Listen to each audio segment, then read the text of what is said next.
রহমাতুল্লাহি ওয়া বারাকাতুহু। ধন্যবাদ শিক্ষক মন্ডলী, ধন্যবাদ উপস্থিতি, ধন্যবাদ আমার প্রাণপ্রিয় কচিরা যারা। মহাবিজ্ঞ প্রতিযোগী হয়তো জানে না, বিজ্ঞান তথ্য শুধু বিজ্ঞানের মধ্যে সীমাবদ্ধ নেই। বিজ্ঞান সবসময় ধারণার মধ্যে দ্বন্দ্বয় না। সময়ের সঙ্গে সঙ্গে বিজ্ঞানের থিওরি বদলাতে থাকে। যেমন এক সময় বিজ্ঞানী বলতো পৃথিবীতে একটা সূর্য পৃথিবীকে কেন্দ্র করে ঘুরে, এমন সব হাস্যকর থিওরি প্রকাশিত করেছিলেন যা সময়ের সঙ্গে সঙ্গে বিলীন হয়ে গেছে।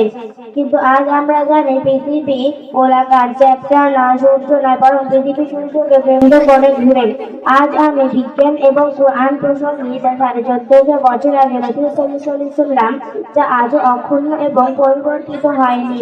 বিজ্ঞান তথ্য আল্লাহ বলেন আকাশ, মণ্ডলী ও পৃথিবী একসাথে যুক্ত ছিল, পরে আমি তা পৃথক করেছি। সূরা আম্বিয়া আয়াত 30। পৃথিবীর আকৃতি, আল্লাহ বলেন আমি পৃথিবীকে উট পাখির ডিমের মতন আকৃতি দান করেছি। সূরা নাজিয়াত আয়াত 30। বিজ্ঞান 200 বছর আগে জানতে পারল পৃথিবী গোলাকার, চ্যাপ্টা নয়, কিন্তু পবিত্র কোরআনে 1400 বছর আগে লেখা ছিল বৃষ্টি চক্র।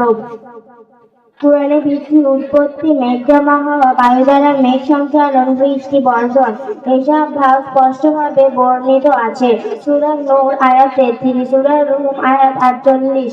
আল্লাহ বলেন আমি মানুষকে সৃষ্টি করেছি মাটি থেকে, তারপর তাকে নুতফাতে রেখেছি নিরাপদ স্থানে, পর্যায়ক্রমে আলাকা অর্থাৎ রক্তজামাত, মুদ্রা অর্থাৎ মাংসপিণ্ড, হিজামা হাড়লাহম অর্থাৎ মাংসপেশি।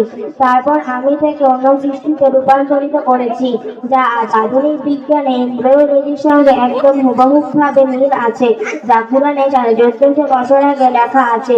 আজ আমি কোনো বিজ্ঞান থিওরি নিয়ে আবিষ্কার করিনি, না আমি কোনো বিজ্ঞান বিধারক, না কোরআন কোনো বিজ্ঞান বই। একজন মুসলিম হিসেবে কোরআন জানা ও মানা প্রতিটি মুসলিমের দায়িত্ব ও কর্তব্য। প্রতিপক্ষ হয়তো জানি না জেনারেল শিক্ষা আর বিজ্ঞান শিক্ষা একই জিনিস নয়। বিজ্ঞান জেনারেল শিক্ষা শুধু একটা অংশ। ধন্যবাদ মহামান্য বিচারপতি, ধন্যবাদ সবাইকে।